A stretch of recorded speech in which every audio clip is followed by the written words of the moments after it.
C'est la première grosse tempête de l'automne, elle s'appelle Aurore. Elle a désorganisé le nord du pays cette nuit et ce matin. En direct avec nous, Sandrine Prioul. Bonjour Sandrine. Bonjour. En direct de Rennes. Sandrine, ça a beaucoup soufflé en Bretagne, hein. Oui, à tel point que cette tempête d'automne laisse des dégâts matériels assez inédits dans le Grand Ouest. Prenez par exemple Plosévet dans le Finistère.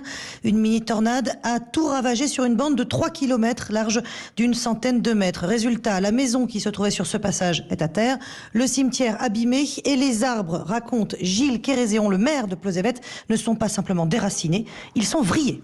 C'est venu crescendo pendant à peu près une petite demi-heure et surtout ça a été extrêmement violent au passage de la mini-tornade où ça tournoie. C'est un aspirateur. Il pleuvait pratiquement à l'horizontale et vous avez les feuilles qui montaient vers le ciel. Ils avaient annoncé simplement un avis de tempête 130 à l'heure.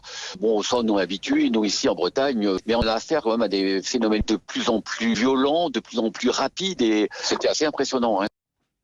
Encore maintenant à la mi-journée à Plosévet et ailleurs en Bretagne, plusieurs dizaines de milliers de foyers sont privés d'électricité. C'est plus au nord, en Normandie et jusque dans les Hauts-de-France que les installations électriques sont le plus abîmées. Selon Enedis, il a fallu y déployer 3000 techniciens en urgence. Le trafic ferroviaire aussi s'y reste également très compliqué, essentiellement parce qu'il va falloir déblayer de nombreuses voies ferrées tout au long de la journée. Sandrine Prioul en direct de Rennes. Merci beaucoup Sandrine pour toutes ces informations. Il y a eu de grosses perturbations dans les transports en commun, notamment les transports en commun régionaux des différentes régions au nord de la Loire. Pour faire simple, Caroline Baudry en direct de la gare de Lyon à Paris. Tout rentre dans l'ordre, mais ça a été compliqué, hein.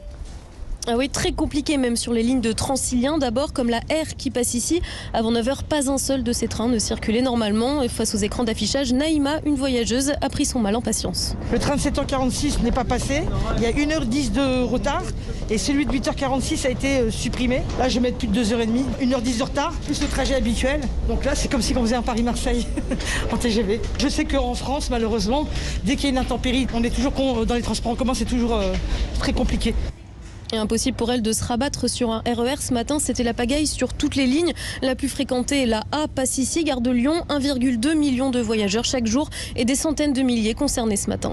Merci. Un taxi, hein. Il n'y avait pas de RER A, il n'y avait que des trains L pour Saint-Lazare et beaucoup de monde sur le quai. Il propose de prendre une ligne J6, mais je ne sais pas ce que c'est. D'habitude, je mets 1 heure.